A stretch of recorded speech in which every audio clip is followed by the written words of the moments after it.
Transaction 1, क्योंकि इसमें date नहीं है तो हम डेट कॉलम में ट्रांजेक्शन नंबर डाल देंगे। Paid rent of residence.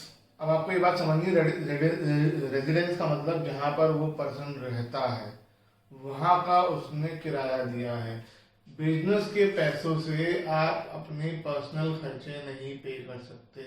अगर आप करोगे तो वो रेंट अकाउंट में डेबिट नहीं हो सकता है। ये बिजनेस से मालिक ने पैसा यूज कर लिया है, तो इसलिए ये इसमें एक ड्राइंग्स अकाउंट होगा और दूसरा कैश अकाउंट होगा। क्योंकि ड्राइंग्स का मतलब कैपिटल कम हो रही है इसलिए डेबिट हो जाएगा, और कैश जो कि हमारा एसेट है वो भी कम हो रहा है, एसेट के कम होने पर क्रेडिट कर दिया जाता है। तो एंट्री बनेगी drawings account debit to cash account. Amount है 20,000,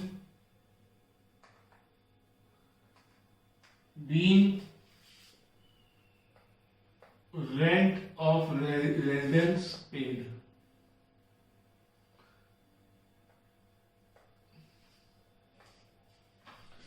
second, pay 2,000 for stationery by cheque. हमने स्टेशनरी खरीदी है तो एक अकाउंट तो स्टेशनरी हो जाएगा, और हमने क्योंकि चेक से पेमेंट करी है तो दूसरा अकाउंट बैंक हो जाएगा। स्टेशनरी खरीदने पर स्टेशनरी बढ़ जाएगी। स्टेशनरी हमारा, आप उसे एसेट की तरह भी ट्रीट कर सकते हो और एक्सपेंस की तरह भी सोच सकते हो। एसेट बढ़ गया डेबिट हो जाएगा, एक्सपेंस बढ़ गया डेबिट हो जाएगा। हर ऑर्गेनाइजेशन के लिए अलग अलग ट्रीटमेंट होती है, लेकिन दोनों ही केस में ये, चाहे कोई एक्सपेंस ट्रीट करता है कोई एसेट ट्रीट करता है, दोनों ही केस में यहाँ पर स्टेशनरी डेबिट होगा। बैंक में से पेमेंट चली जाएगी, एसेट कम हो जाएगा, बैंक में से पैसे कम हो जाएंगे हमारे, तो इस वजह से कैश कम हो जाए, बैंक कम हो जाएगा, एसेट कम हो जाएगा, वो क्रेडिट होगा। तो एंट्री बनेगी stationery account debit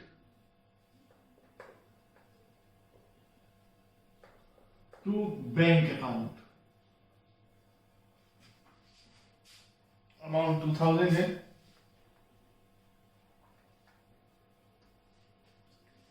being stationery purchased.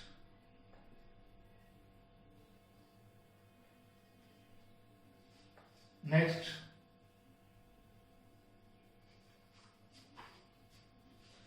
Placed order for goods with Abhi and sons of ₹2 lakh. हमने 2 लाख रुपीस का जो है ऑर्डर प्लेस किया है। ऑर्डर प्लेस करने की कोई एंट्री नहीं होती है। जब ये ऑर्डर डिलीवर हो जाएगा, जब गुड्स हमारे पास आ जाएंगे, परचेज की एंट्री तब की जाएगी। लेकिन आगे क्वेश्चन में लिखा है पेड 15% अमाउंट बाय चेक। हमने 15% अमाउंट एडवांस में दे दी है, तो ये एक ट्रांजेक्शन हुई, इसको हम रिकॉर्ड करेंगे। एडवांस हमने दिया है किसको, टू अभी एंड सन्स, ये एक शॉप का नाम है। अकाउंट डेबिट, ये डेबिट क्यों होगा, जिसको हमने एडवांस में पैसा दे दिया है वो हमारा डेटर हुआ, क्योंकि वो पैसा हमारा होल्ड करता है, तो हमारा एसेट हुआ, एसेट बढ़ गए। और चेक से पे किया है तो बैंक में पैसे कम हो जाएंगे, हमारे एसेट कम हो गए, इसलिए बैंक क्रेडिट हो जाएगा। यानी अकाउंटिंग इक्वेशन में ये एसेट साइड में आएगा। कितना एडवांस दिया है, 15%। 15% कैसे निकालेंगे, 15/100 इंटू जिसका 15% निकालना है, कैलकुलेट कर देंगे और अमाउंट लिख देंगे, ये आएगा 30,000। बीइंग एडवांस गिवन टू अभी एंड सन्स। बस इतना काफी है लिखना। कोई ज्यादा लिखना चाहे तो ज्यादा भी लिख सकता है, लेकिन मेन बात होती है नरेशन से ये समझ आ जाए एंट्री किस चीज के लिए है। 4, लोन टेकन फ्रॉम बैंक। हमने बैंक से लोन लिया। अब इसमें कौन कौन से अकाउंट होंगे। पहली बात तो आपको समझनी है, बैंक आपको जब लोन देगा तो वो जितना भी लोन देगा वो आपके बैंक के अकाउंट में डाल देगा, आपको कैश नहीं देगा। तो पहली बात तो बैंक में अमाउंट बढ़ जाएगी। दूसरा अकाउंट हमने पिछले चैप्टर में भी पढ़ा है कि दूसरा हमने लोन लिया है तो दूसरा अकाउंट लोन अकाउंट होगा। लोन हमारे लिए लायबिलिटी हुआ तो बैंक बढ़ जाएगा, एसेट बढ़ गया तो डेबिट, और लोन बढ़ जाएगा जो कि लायबिलिटी है, लायबिलिटी बढ़ गई तो क्रेडिट। तो एंट्री होगी बैंक अकाउंट डेबिट टू, खाली लोन भी ले सकते हो लेकिन बेटर ये रहता है कि ये लिखा जाए कि लोन किससे लिया, to loan from bank account. कितना लोन लिया है? 45,000 being loan taken from bank या बीइंग बैंक लोन टेकन।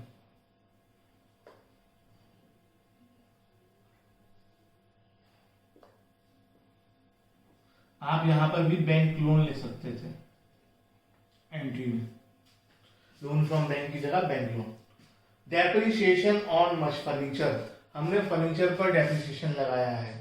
पिछले चैप्टर में भी हमने अकाउंटिंग क्वेश्चन में किया था कि डेप्रिसिएशन जब लगता है एसेट में तो एक तो एसेट में से माइनस कर देते हैं और कैपिटल में से माइनस करते हैं क्योंकि हमारे लिए लॉस है। तो यहाँ पर एक तो फर्नीचर अकाउंट आ जाएगा क्योंकि फर्नीचर कम हो रहा है, और दूसरा डेप्रिसिएशन अकाउंट आ जाएगा। डेप्रिसिएशन बिजनेस के लिए लॉस है, एक्सपेंस है, डेप्रिसिएशन की वजह से एक्सपेंसेस बढ़ गए इसलिए डेप्रिसिएशन को डेबिट कर दिया जाएगा। फर्नीचर बिजनेस का एसेट है जो कि डेप्रिसिएशन की वजह से कम हो गया इसलिए उसे क्रेडिट कर दिया जाएगा। तो एंट्री बनेगी depreciation account debit to furniture account being depreciation charged on furniture या खरीद तो फर्नीचर को एंट्री में दिख रहा है। Purchase machinery of ₹2 lakh and spend 10,000 on it's installation. Installation भी कहा जाता है, एक और वर्ड यूज होता है इरेक्शन, इसलिए उसका मतलब हुआ इंस्टॉलेशन। मशीनरी के इंस्टॉलेशन के लिए और मशीनरी को इस्तेमाल करने लायक बनाने के लिए उस पर 10,000 रुपीज खर्च किए गए। ये हमारा एक अकाउंटिंग रूल है, ये कोई रूल है अकाउंट्स में नहीं, हर जगह चलता है कि कोई भी अगर आप एसेट परचेज करो और उसी वक्त उस पर कोई खर्चा कर दो तो वो एसेट की कॉस्ट में ही ऐड हो जाता है, उसके लिए सेपरेट कोई अकाउंट डेबिट या क्रेडिट नहीं किया जाता। हमने मशीनरी खरीदी, ना हम मशीनरी खरीदते ना इंस्टॉलेशन करवाते, तो हमारे लिए मशीन की कॉस्ट 2,10,000 हो गई। चाहे कोई भी खर्चा हो, कई बार ट्रांसपोर्टेशन या इंपोर्ट ड्यूटी दे दी जाती है, ट्रांसपोर्टेशन का खर्चा दे दिया जाता है। कई बार क्वेश्चन ये भी आता है कि हमने सेकेंड हैंड मशीनरी खरीदी और उसकी रिपेयर कराई, तो एसेट खरीदते ही अगर उस पर कोई खर्चा हो रहा है उसे इस्तेमाल लायक बनाने के लिए तो वो कैपिटल एक्सपेंडिचर होता है और उसे एसेट की कॉस्ट में ही ऐड कर दिया जाता है। तो जब हम एंट्री करेंगे तो हम सिर्फ मशीनरी परचेज करने की करेंगे और उसमें ये सारी अमाउंट ऐड हो जाएगी। हमने मशीनरी परचेज करी, हमारे पास मशीन बढ़ जाएगी, हमारे एसेट्स बढ़ गए और हमारे पास से कैश कम हो जाएगा, एसेट कम हो जाएगा। एसेट बढ़ने पर डेबिट होता है इसलिए मशीनरी डेबिट कर दी जाएगी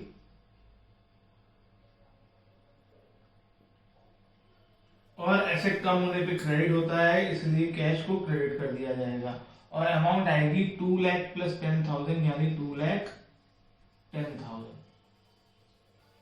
नरेशन में आप लिखेंगे being machinery purchased and installation expenses paid and installation expenses paid. Entry में कहीं भी दिखाई नहीं देगा कि हमने इंस्टॉलेशन एक्सपेंसेस पे करे हैं।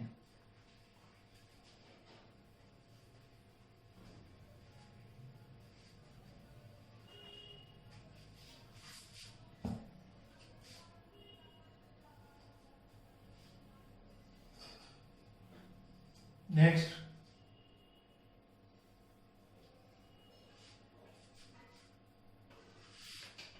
Sorry 7th, purchase goods from Amit of ₹50,000 at 20% trade discount. Discount के बारे में हमने पिछले चैप्टर में थ्योरेटिकली पढ़ा था और आपको समझाया गया था कि दो तरह के डिस्काउंट होते हैं, एक ट्रेड डिस्काउंट और एक कैश डिस्काउंट। ट्रेड डिस्काउंट हमारी सेल्स बढ़ाता है, इस पर्पज से दिया जाता है, और कैश डिस्काउंट टाइम पे पेमेंट लेने के लिए दिया जाता है। Mathematic accounting point of view से एक रूल और है कि ट्रेड डिस्काउंट कहीं भी रिकॉर्ड नहीं किया जाता, लेकिन कैश डिस्काउंट को हम रिकॉर्ड करते हैं। तो ट्रेड डिस्काउंट को का एंट्री से कोई मतलब नहीं है, वो एंट्री में कोई चेंज नहीं ला पाएगा, उसका इफेक्ट हमेशा अमाउंट पे पड़ेगा। तो पहले हम एंट्री के बारे में सोच लेते हैं। परचेज गुड्स फ्रॉम अमित, हमने गुड्स परचेज करें तो परचेज अकाउंट आएगा, और नाम दिया हुआ है तो दूसरा अमित अकाउंट आएगा।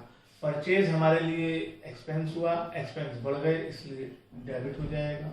अमित हमारे लिए यहाँ पे क्रेडिटर हुआ, लायबिलिटी, लायबिलिटी बढ़ गई इसलिए क्रेडिट हो जाएगा। एंट्री बढ़ेगी परचेज, कई लोग बच्चे से परचेज लिख रहे हैं, परचेज आएगा, purchase account debit to Amit. अब अमाउंट कैसे निकालोगे? अमाउंट जो है ट्रेड डिस्काउंट को कंसिडर करके ली जाएगी। सबसे पहले ट्रेड डिस्काउंट निकाला जाएगा 20%। 20% किसका? एक ही अमाउंट दे रखी है 50,000 का, यह आएगा 10,000। लेकिन 10,000 नहीं लिखा जाएगा, जितना डिस्काउंट होता है उतने की अमाउंट थोड़ा परचेज होगी। जितना डिस्काउंट होगा वो एक्चुअल अमाउंट में से, जिसका हमने 20% निकाला है, उसमें से माइनस कर दिया जाएगा, और वो फाइनल अमाउंट एंट्री में आएगी 40,000। being goods purchased from Amit।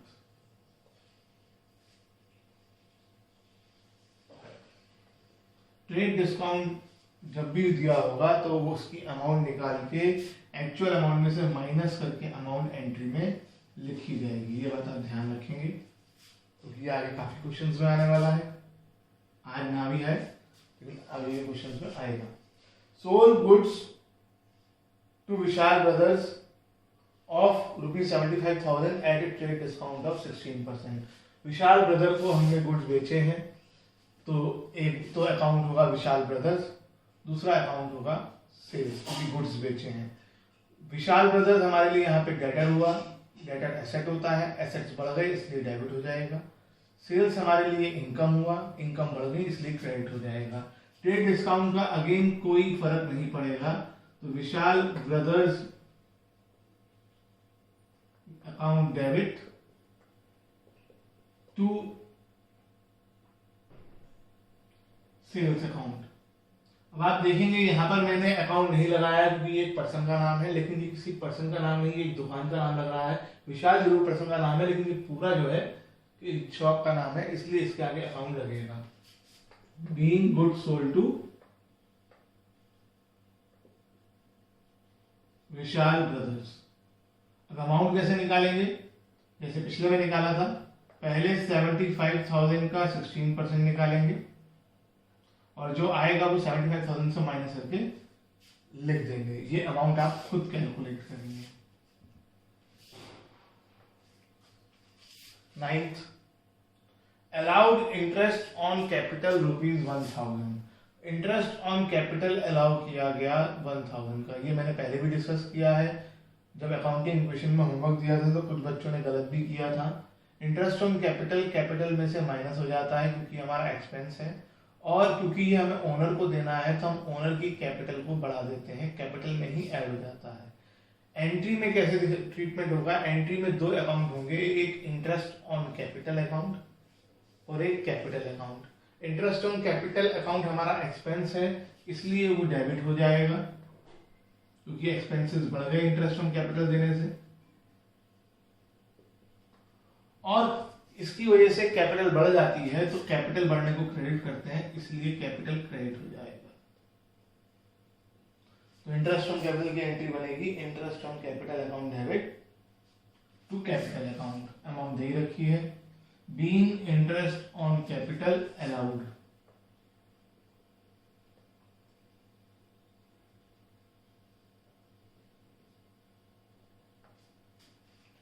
Next, charge interest on drawings, ये भी हमने पिछले में पढ़ा है, अकाउंटिंग विषय में तो हमने पढ़ा था, इसी को कैपिटल में ऐड कर दो और लेस कर दो।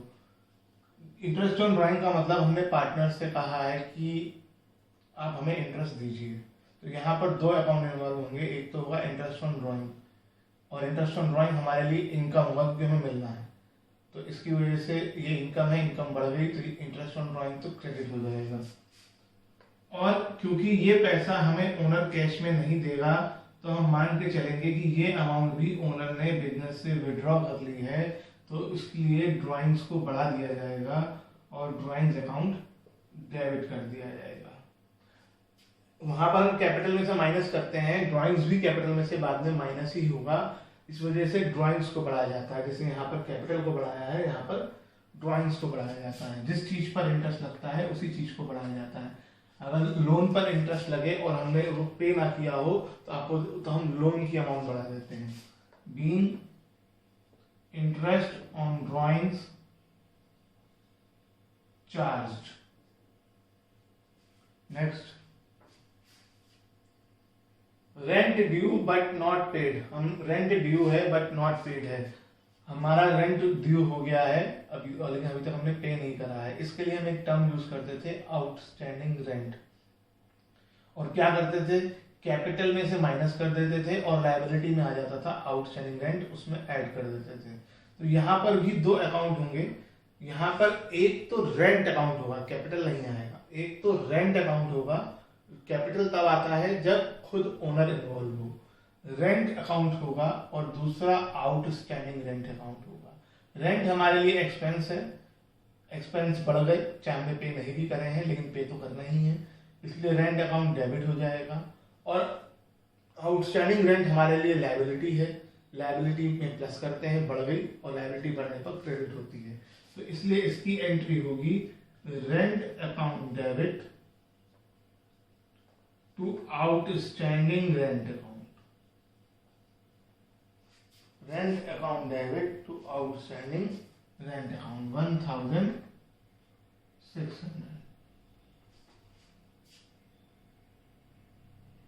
1650, sorry. Being outstanding rent recorded, या वही लिख दो जो क्वेश्चन में लिखा है, bank rent due, being rent due but not paid.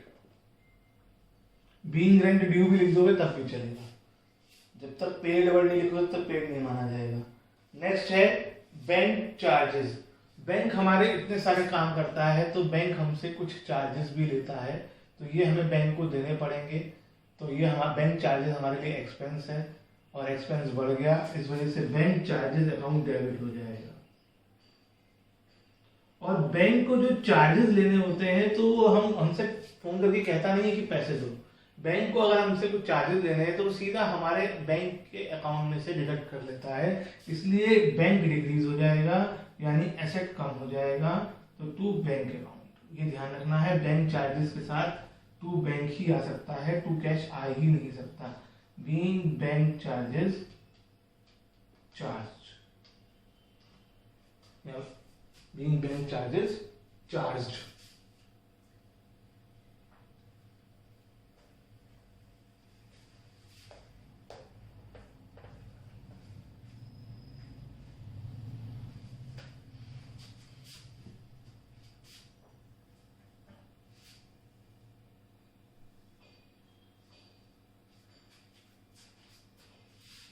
Next है रिसीव्ड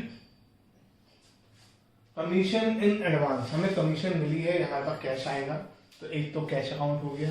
दूसरी बात, कमीशन मिलती तो कमीशन अकाउंट आता, लेकिन ये कमीशन हमें एडवांस में मिली है, तो हम कमीशन में को यूज नहीं कर सकते, क्योंकि अभी ये हमारा ना इनकम है ना एक्सपेंस है, ये हमें एडवांस में मिल गई है।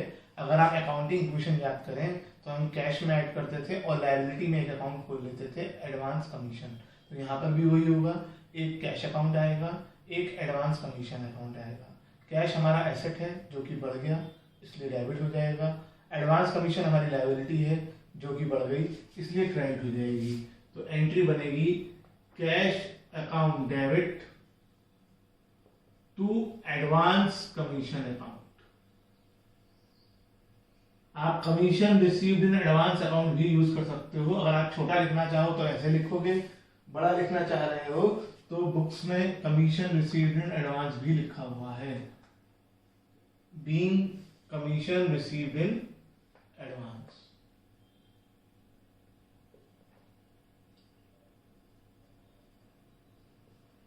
Next, paid salary in advance.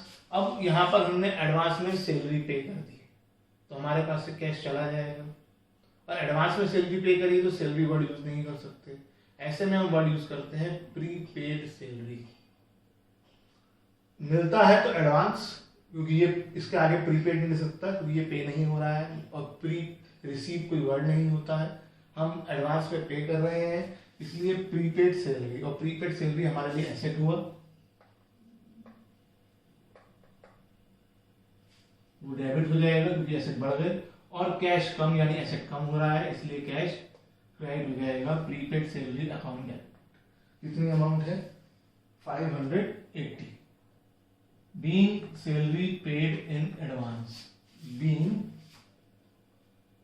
Salary paid in advance. Rupees 2,800 from Sunil is irrecoverable. Sunil से 2,800 रुपीज कभी नहीं मिल सकते, ये मतलब हुआ इसका। सुनील से पैसे मिलने हैं, इसका मतलब सुनील हमारा क्या हुआ, सुनील हमारा हुआ डेटर, डेटर हुआ। और क्योंकि उससे कभी पैसे नहीं मिलेंगे तो ऐसी अमाउंट को बोलते हैं हम बैड डेट। वो डेटर्स जो बैड हो गए हों, बुरे डेट, बैड डेट, जो पैसा हमें कभी नहीं मिलेगा उसे बैड डेट कह देते हैं। हमारे पास सुनील का एक अकाउंट होगा, क्योंकि सुनील से अब पैसा नहीं मिलने वाला है तो उस अकाउंट को खत्म कर दिया जाएगा, डेटर्स खत्म कर दिए जाएंगे उतनी अमाउंट के। तो डेटर्स कम हो रहे हैं, एसेट्स कम हो रहे हैं, इसलिए सुनील को क्रेडिट कर दिया जाएगा और ये अमाउंट बैड डेट में डाल दी जाएगी। बैड डेट हमारे लिए लॉस हुआ, लॉसेस बढ़ गए, एक्सपेंसेस बढ़ गए, इसलिए डेबिट कर दिया जाएगा। तो एंट्री बनेगी bad debt account debit to Sunil, being bad debt from Sunil recorded, being bad debt from Sunil recorded। हमने बैड डेट जो सुनील से बैड डेट है वो रिकॉर्ड कर लिया।